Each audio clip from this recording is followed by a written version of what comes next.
तो आज हम लोग पढ़ेंगे कवक। कवक की विशेषता क्या है, उसका कोशिकीय संरचना क्या है, ठीक है, और कवक कहाँ कहाँ पाया जाता है, कौन कौन से ऐसे फूड सोर्स हैं, फूड के कहते हो पोषक तत्व जो स्पेशली कवक में पाए जाते हैं। विटामिन डी बताया था ना। विटामिन डी आपके जानते हैं कि विटामिन डी सूर्य के प्रकाश में मिलता है, बहुत कम ही फूड सोर्स है। अब ऐसी जगह तो हम लोग रहते नहीं हैं जहाँ समुद्र का किनारा हो। समुद्री फूड खाते हैं हम लोग? नहीं, कुछ नहीं। मछली मिलती है, वो भी यहाँ आते आते उसका काम खत्म हो जाता है। तो और समुद्री फूड में विटामिन डी पाया जाता है, हम लोग को मिलता ही नहीं है। और सूर्य का प्रकाश, बहुत लोग सूर्य के प्रकाश में जाना नहीं चाहते। हम देखे हैं हमारे बगल में एक मैडम रहती है, वो कपड़े पसारना होता है ना, वो भी जाती है तो मुंह बांध के कपड़ा पसार रहे हैं। हम कहिए क्या है, मेरा टेक्निक आया है क्या कपड़ा पसारने का? तो हमसे कोई बताया कि नहीं, धूप ना लग जाए, चेहरा काला पड़ जाएगा। तो धूप से हम लोग बचते हैं। और विटामिन डी भी, और किसी हम लोग जिस एरिया में रहते हैं किसी फूड में विटामिन डी नहीं पाया जाता, लेकिन मशरूम में पाया जाता है। मशरूम में विटामिन डी प्रचुर मात्रा में पाया जाता है।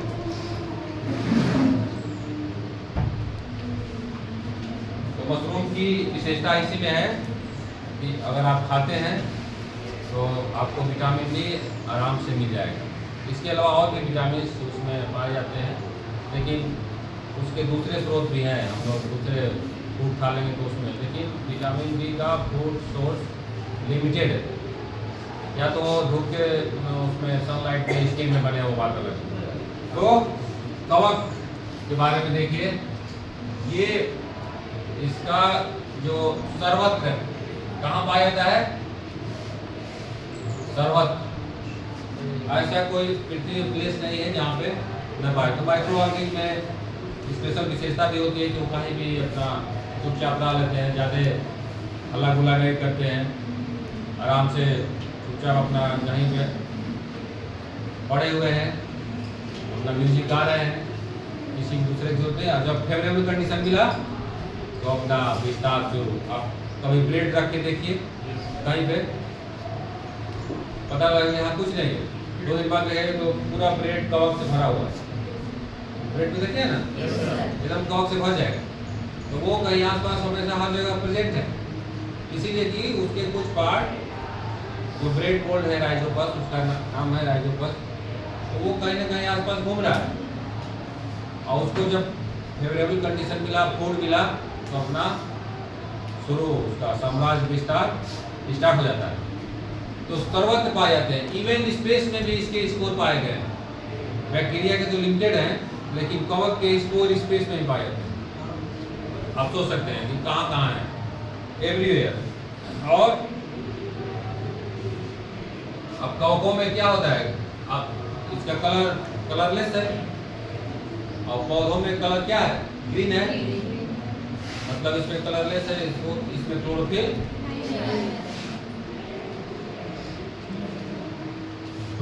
रहित।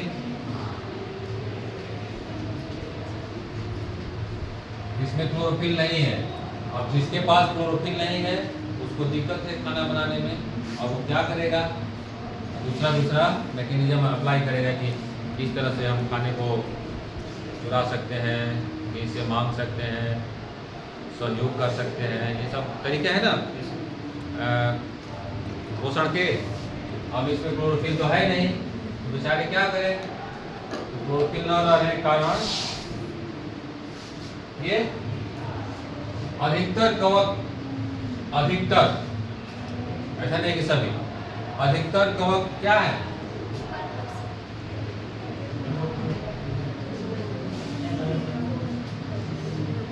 मृतोपजीवी है। ये कवकों की एक विशेष एडॉप्टेशन है, अनुकूलन है, कि वो मृत पदार्थों से अपना भोजन प्राप्त करते हैं, इसीलिए कहते हैं मृतोपजीवी या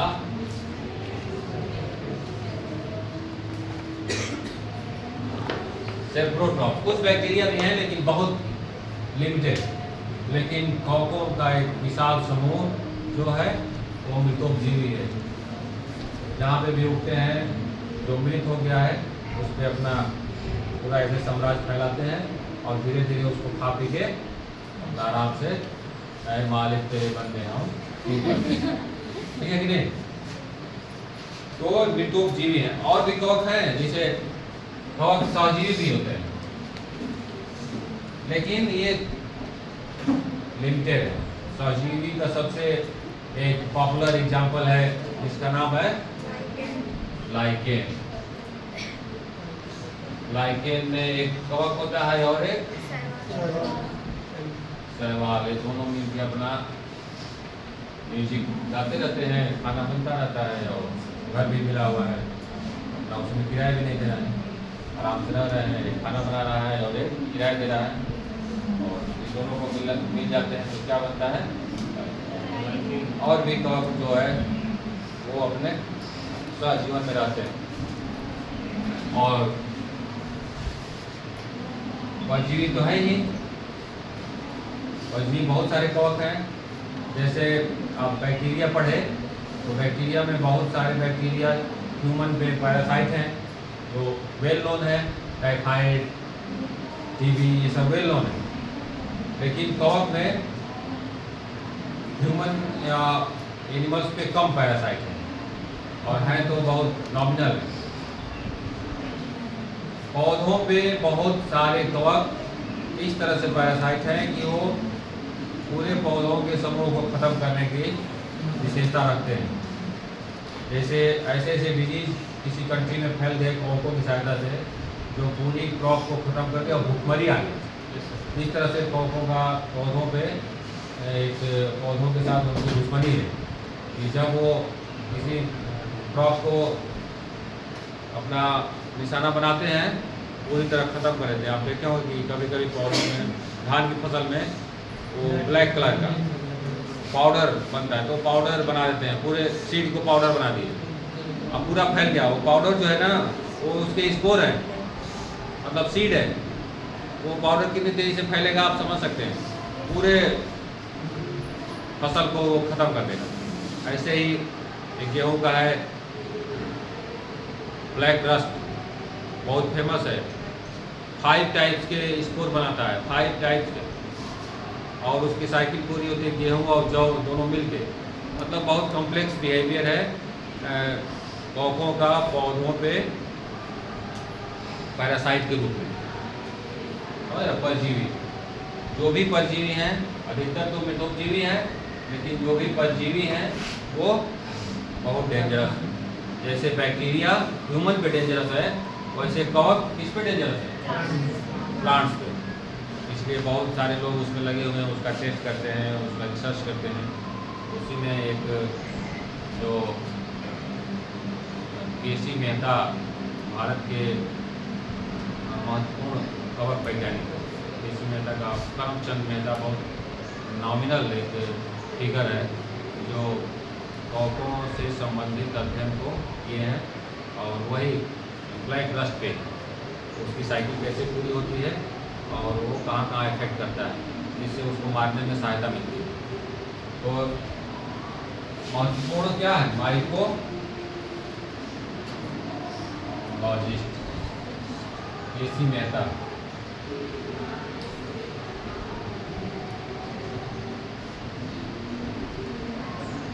भारत के हैं। तो कवकों का अध्ययन क्या किस में करते हैं, माइक्रोलॉजी। माइक्रस में होता है, क्या होता है, मशरूम जो है कवक का कोरिलेशन है। लोग अगर बहुत सारी बुक में लिखा है कि कवक में मशरूम, मतलब मशरूम और कवक, ये मशरूम तो कवक में आते ही हैं, लेकिन मशरूम भी लगता है कि कवक का एक नानी में सोने वाले जग जाए। तो ये माइकोलॉजिस्ट, कवक विज्ञान, क्या हो गया, हम लोग जान गए।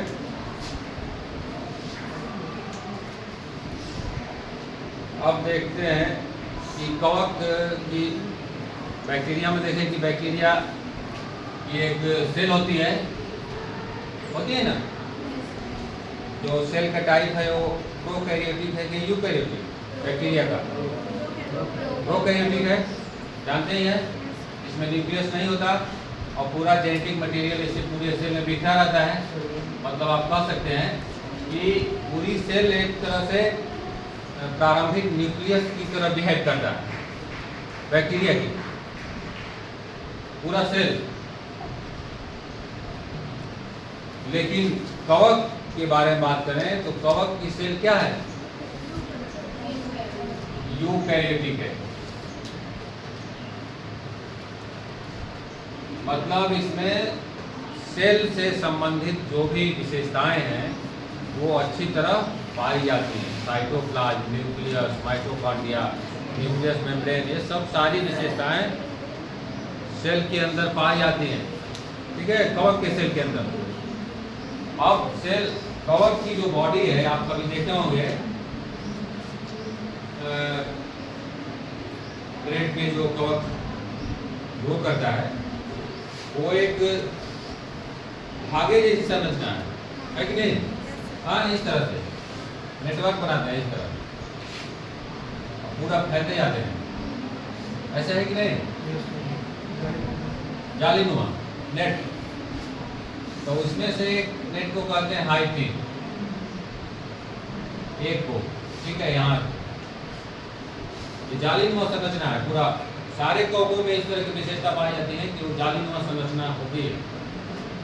उसमें से कुछ एक्सेप्शन भी है, जैसे मशरूम एक्सेप्शन है, लेकिन अगर उसको भी, मशरूम को आप थोड़ा सा कभी देखे होंगे माइन्यूटली, तो ऐसे बना हुआ है ना, इस तरह से एक बना हुआ है, और ये मिट्टी के नीचे अंदर रहता है, यहाँ से ऊपर निकला हुआ है।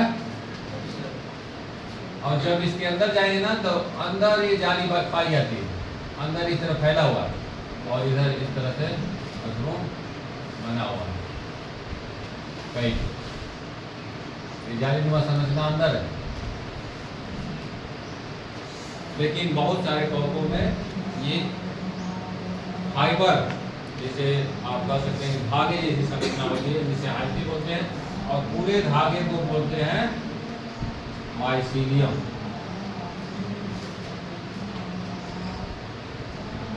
पूरे धागे की संरचना को माइसीलियम बोलते हैं, जो पूरे जाली को बनाता है।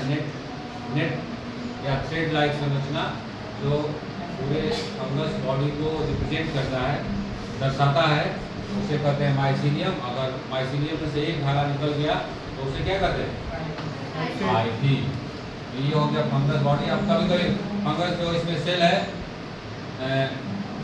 जो धागे में ऐसे, मानो धागे के अंदर इस तरह से अगर माइक्रोस्कोप से देखते हैं तो इस तरह से है, एक ट्यूब जैसी संरचना। कभी कभी ये सेप्टेड है, इस तरह, इसमें सेप्टम मतलब डिवाइड है, और कभी कभी ये सेप्टम नहीं बना हुआ है। जब सेप्टम नहीं बना है तो जो न्यूक्लियस है वो पूरे ऐसे फैला रहता है, और जब सेप्टम बना है तो अलग अलग रहता है, इस तरह, समझा? तो सेल के शारीरिक संरचना इस तरह से होती है, धागे जैसी संरचना फैलती है, और एक माइसीलियम एक बहुत बड़ा नेट बनाती है, जो इंटरनेट हो जाता है। और उसके बाद इंटरनेट का जाल जानते ही, तो पूरे दुनिया को अपने जाल में गिरफ्त में लेके आपको क्या बनाता है, गुलाम।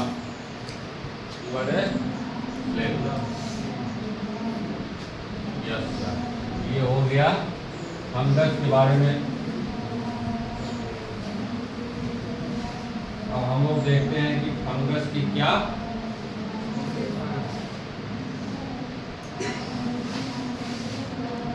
उपयोगिता है, फंगस की क्या उपयोगिता है। कभी कभी माइसीलियम पूछता है, माइसीलियम की फंगस की बॉडी को क्या कहते हैं, माइसीलियम, और उसमें से एक तार निकल जाए तो उसे कहते हैं हाइफी। माइसीलियम और हाइफी एक इम्पोर्टेंट पॉइंट्स है। फंगस की क्या उपयोगिता है?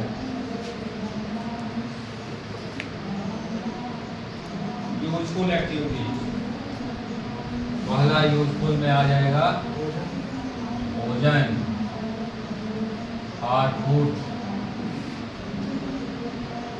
समझ रहे हैं। मशरूम बहुत लोग खाते हैं जो ये कहते हैं कि हम नॉनवेज नहीं खाएंगे, तो कोई दूसरा कहता है कि मशरूम खा लो, वो भी नॉनवेज जैसा लगता है ना जी। तो गए बेचारे मशरूम लिए, उसमें मशरूम में और नॉनवेज में अंतर है। लेकिन इस समय बहुत एक विस्तृत लेवल पे मशरूम की सप्लाई चल रही है। बहुत लोग उसको अपने घर में उगाते हैं। एक बना लिए हैं फार्म हाउस, उसमें मशरूम उगाते हैं, फिर मार्केट में पॉलिथीन में पैक करके। कितने का है? 50 रुपये। हाँ, महंगा दे रहा है। चलो ठीक। एक ग्रीकस, इसका नाम मशरूम का साइंटिफिक ऐसे होता है ना, आराम से ऊपर वाला ले लिए और नीचे वाला फिर उसमें बच गया, फिर उसमें आ गया, फिर एक रेसिडियो कार्ब हो गया। और जो है ईस्ट तो सुना ही है। ईस्ट बहुत उपयोगी एक फंगस है, तो कुछ लोग ईस्ट भी खाते हैं। ईस्ट जो है विटामिन का सोर्स है, विटामिन बी और के। किसी को विटामिन की कमी हो गई, गए डॉक्टर के यहाँ, विटामिन की कमी हो गई तो ईस्ट के कैप्सूल दे दिया, लो खाओ। विटामिन बी कॉम्प्लेक्स नहीं आता है, तो वो भी विटामिन फूड क्या कहते हैं, न्यूट्रिएंट सोर्स, उसको भी अपना खा के काम चला रहे हैं।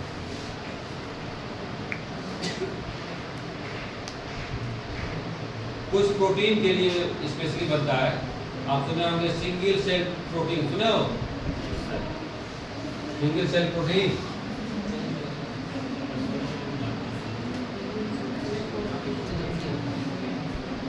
अब जिसके शरीर में प्रोटीन की कमी हो गई, मसल्स नहीं बन रहा है इस तरह, तो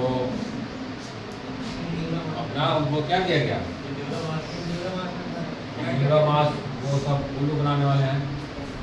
ये मसल्स बनाने के लिए प्रोटीन क्या करती है, मसल्स बनाती है ना, तो उनको दे दिया गया सिंगल सेल प्रोटीन, लो ये खाओ, न्यूरो मास का सब्स्टिट्यूट कैप्सूल और मसल्स बनाओ। दाल और तो सब गरीब लोग खाते हैं, जिसको कुछ नहीं मिला वो दाल खा रहा है, दाल से ज़्यादा नहीं होता। प्रोटीन का बेस्ट सोर्स है जो नॉनवेज जो है ना, रिच सोर्स है। किसी भी न्यूट्रिएंट का दो सोर्स है, एक तो रिच सोर्स और एक नॉर्मली।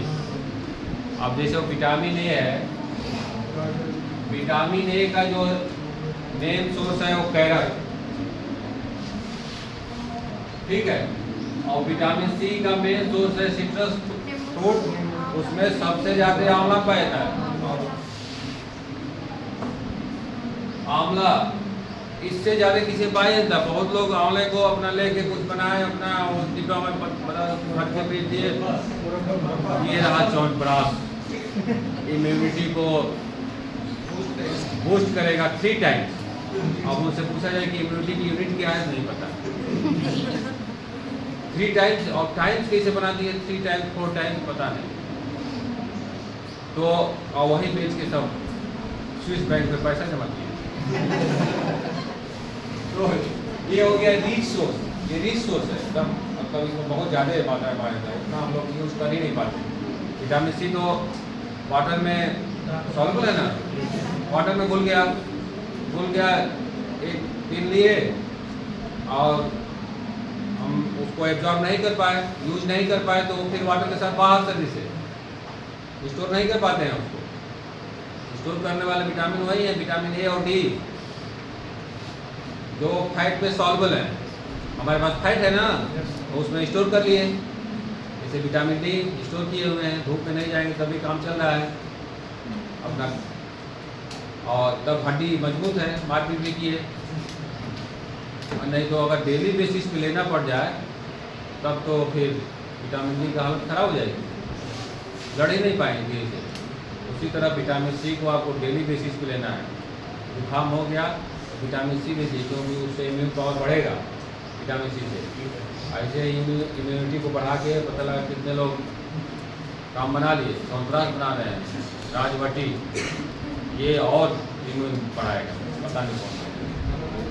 तो ये सिंगल सेल प्रोटीन, उसी में आ गए बहुत बड़े बाबा। चलो ठीक है, आगे बढ़ो। हार्ड फूड, बहुत से फंगस को हम लोग भोजन के रूप में यूज करते हैं और हम लोग जानते नहीं है, तो दूसरे जो जानते हैं वो नहीं जानने वालों को उल्लू बनाते हैं। और एक है मेडिसिन, फंगस। आंवला नहीं खाएंगे, मार्केट में आंवला मिलता है 10 रुपया का आधा किलो, वो नहीं लाएंगे। च्यवनप्राश लाएंगे, ये कितने का है? ये 500 रुपये किलो खा रहे हैं उसको सुबह सुबह। ये नहीं कि जाए अपना आंवला लेके डेली थोड़ा थोड़ा खाते रहें। अब तो एक लाते हैं, उसको 3 दिन खाते हैं, रख देते हैं। मेडिसिन नमक के साथ जो भी है, चलो ठीक है, समझाओ मत उसको, बनाओ। तो मेडिसिन, इसको देखो आगे जानते रहोगे तब तो कुछ कर पाओगे, नहीं तो पता लगा पढ़ लिए, जानकारी इंफॉर्मेशन हो गया, नॉलेज हुआ ही नहीं। जानकारी और नॉलेज में अंतर है ना, उसको आप अपने डेली लाइफ में यूज करते हैं, कुछ नया बनाते हैं, वो नॉलेज है, नहीं तो दूसरा नया बना के अपना। तो मेडिसिन फंगस से बनती है। जो फर्स्ट मेडिसिन बनी थी एंटीबायोटिक, वो भी फंगस ही था, वो बैक्टीरिया से लड़ाई लड़ रहा था। और पेनिसिलिन फंगस है, नाम सुने हो? ये नॉटेडम,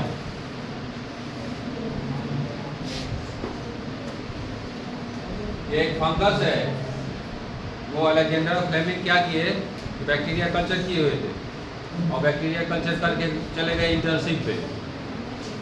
इंटर्नशिप पे गए, 1 महीने बाद आए, अरे ये तो कल्चर किए थे, ये छूट गया। वहाँ देखे कि एक साइड में फंगस आ गए, खिड़की खुली थी लैब की, और वहीं से फंगस, वहाँ लैब अच्छा था और खिड़की खुली हुई थी। एक्सीडेंटली जल्दी जल्दी जा रहे थे, इंटर्नशिप का लेटर लेना था, तो लगा फ़ोन कर रहे हैं कि हमारा भी लेटर लेते आना। कौन? तो लेटर अपना किसी तरह जुगाड़ किए और खिड़की खोल के चल दिए। वहाँ से किसी तरह वो जो बैक्टीरिया कल्चर किए हुए थे, इतने पे आधे में फंगस लग गया। फंगस तो बहुत क्रांतिकारी है वो सब, अभी ब्रेड रखिए देखिए वो सब कहाँ से आते हैं, पता ही नहीं चलेगा, एडमिशन भी नहीं लेना है। और इस आधे पे फंगस आ गए बैक्टीरिया के ऊपर। अब वो बैक्टीरिया को बढ़ने नहीं दे रहे थे, कि अच्छा ये हमारा तुम आ गए हो, यहाँ फंगस वहाँ से अलेक्जेंडर फ्लेमिंग देखे कि अरे यहाँ तो हम बैक्टीरिया बोए थे, आ गए फंगस, ये कौन है? तो अपना टेस्ट उस किए, तो जहाँ पे फंगस ग्रो किए थे वहाँ बैक्टीरिया काम खत्म। तो देखो बैक्टीरिया फंगस में लड़ाई हुई और फंगस जीत गए। फंगस जब जीत गए तो अलेक्जेंडर फ्लेमिंग यहाँ से निकाले, तो वो कैसे जीते हैं? आदमी की देखिए चालाकी, पता किया कैसे जीता है, तो पता लगा कि अरे वो तो एक केमिकल बना रहा है और उसी से बैक्टीरिया को मार दे रहा है। मतलब सर्वाइव करने का कंपटीशन चल रहा था कि बैक्टीरिया श्रेष्ठ है कि फंगस। तब तक एक दूसरा आदमी देख रहा था, अच्छा ये बात है। वो जो फंगस जो केमिकल रिलीज किया, उसको वहां से वो निकाल के उसका नाम दिए, क्या दिए? पेनिसिलिन। एंटीबायोटिक हो गई, वो मेडिसिन बन गई। किसको मारने के लिए? बैक्टीरिया को। बैक्टीरिया को। फंगस बेचारा कहा कि अरे हम तो अपने लिए दे दो, काम ले रहे हैं, आज भी चलाकी दे।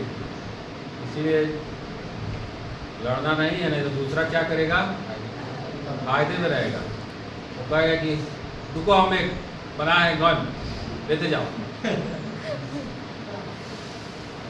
इससे ये काम है। तो ये पेनिसिलिन जो है, जो फंगस जो फर्स्ट टाइम मेडिसिन बनाया एंटीबायोटिक 1928 या 29 में, और उसके बाद फिर 52 जैसे भी हो, एक सीरीज चला, और लास्ट में हम लोग अभी एंटीबायोटिक के युग में जी रहे हैं।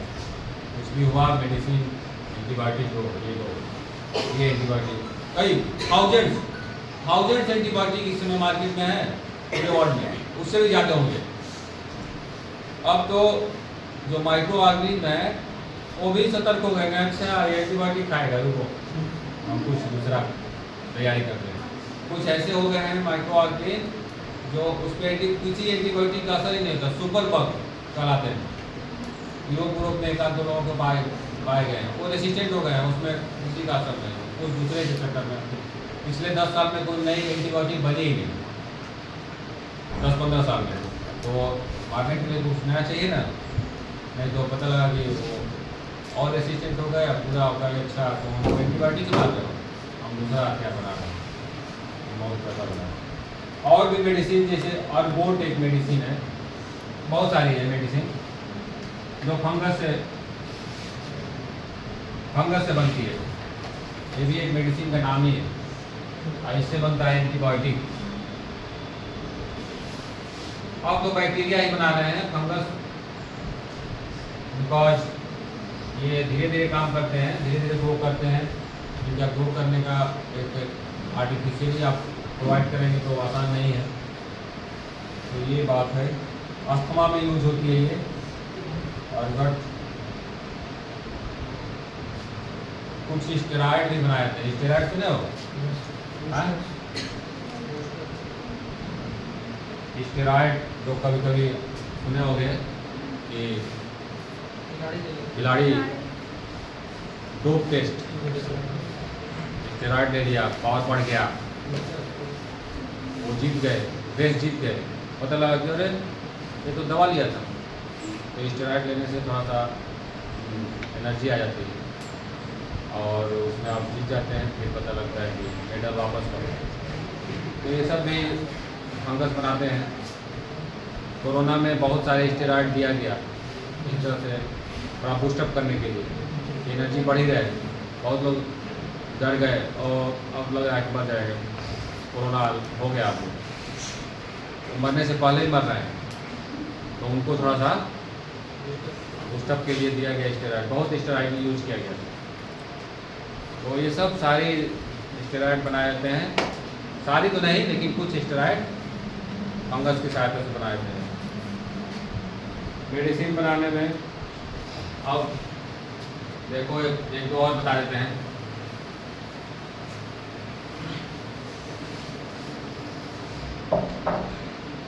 कुछ इंडस्ट्री डिपेंड है फंगस पे, स्पेशली एक तो है अल्कोहल।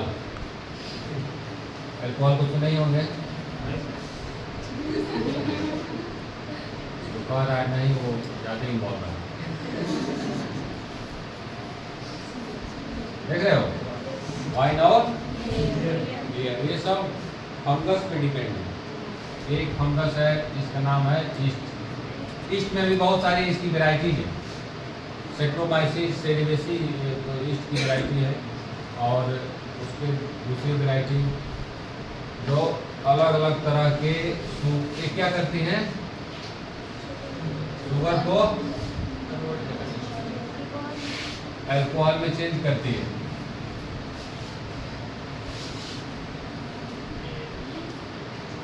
शुगर को अल्कोहल में चेंज कर दिया, जिससे हम अल्कोहल लेके उसके बाद अपना गाना गाते हैं। तो भी है वो उस वक्त का अच्छा गाना, क्योंकि वो ब्रेन के नीचे से आता है, ब्रेन का ऊपर ख़त्म हो जाता है, वो अल्कोहल के प्रभाव में रहता है, और जो अंदर चल रहा है कि इसको कल पीटेंगे वो आ जाता है ऊपर। तो ये दोनों इंडस्ट्री इसी ईस्ट पे डिपेंड है।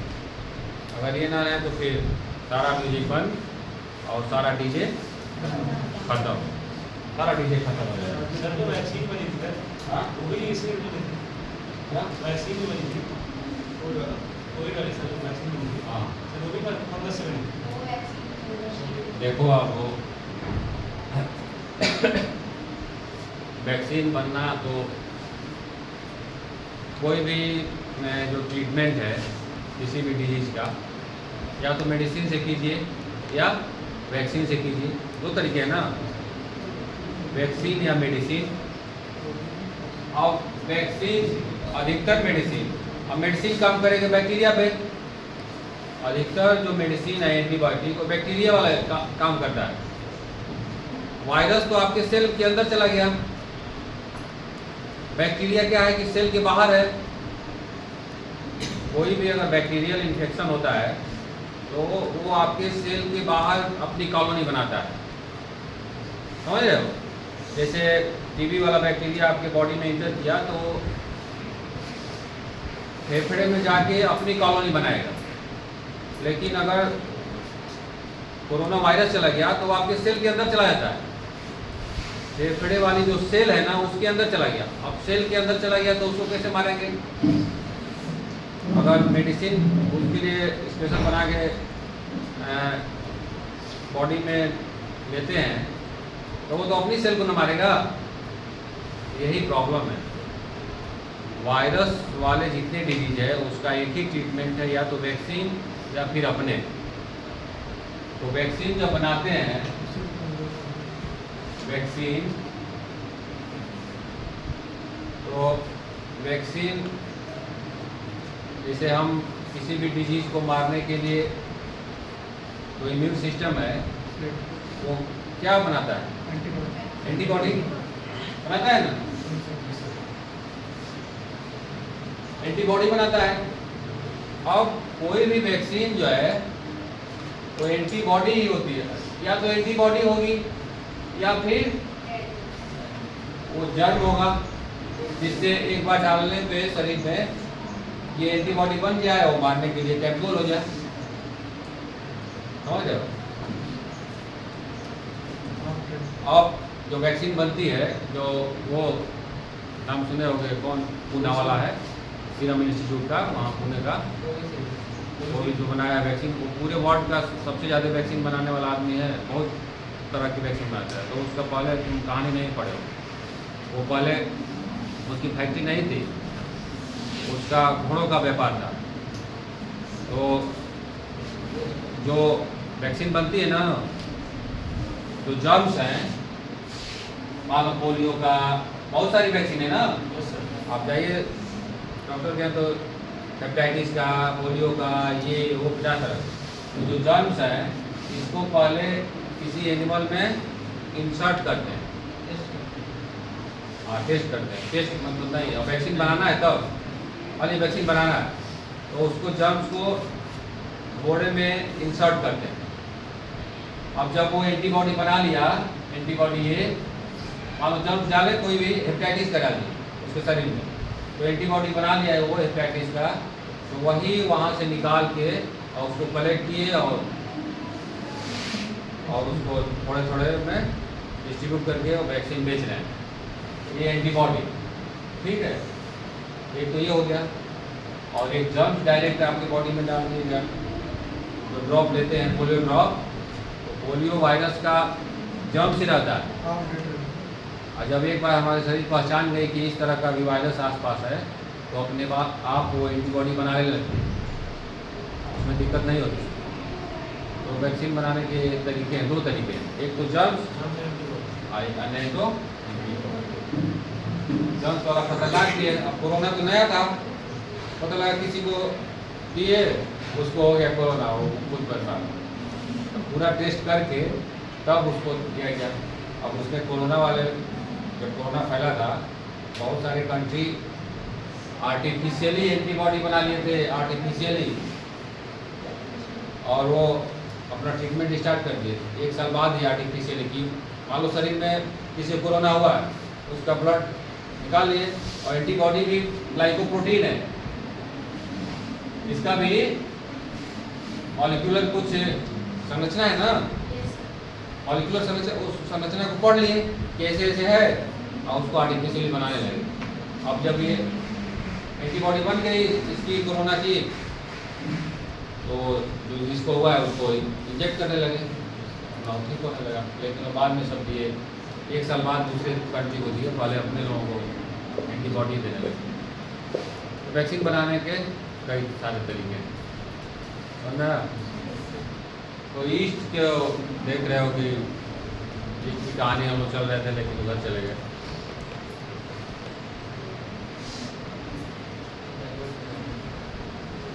अच्छा, एक है, अब ये लास्ट वाला ज़्यादा नहीं पढ़ा जाएगा। चीज उधर वेस्टर्न में कहते हैं चीज, और हम लोग क्या कहते हैं, पनीर। हम लोग पनीर बोलेंगे, पनीर बनाए। अब पनीर तो ऐसे खा लिया हम लोग, और पनीर को थोड़ा सा और सोफिस्टिकेटेड किया जाए तो कुछ फंगस के प्रभाव में उसमें फ्लेवर आ जाता है, सुगंधित हो जाता है, तब उसको बेचने में और ज़्यादा पैसा। रॉकेट चीज, एक रॉकेट चीज बहुत ही वो पे फेमस है। वो एक फंगस है, पेनिसिलियम रॉकेट, उसकी वजह से बनता है, और उसमें छिद्र हो जाते हैं, और उसी से बहुत फ्लेवर अच्छा आता है, और लोग खाते भी हैं बहुत चाव से। तो ये जितनी इंडस्ट्री है अल्कोहल और चीज़ की, वो डिपेंड है किस पे, फंगस।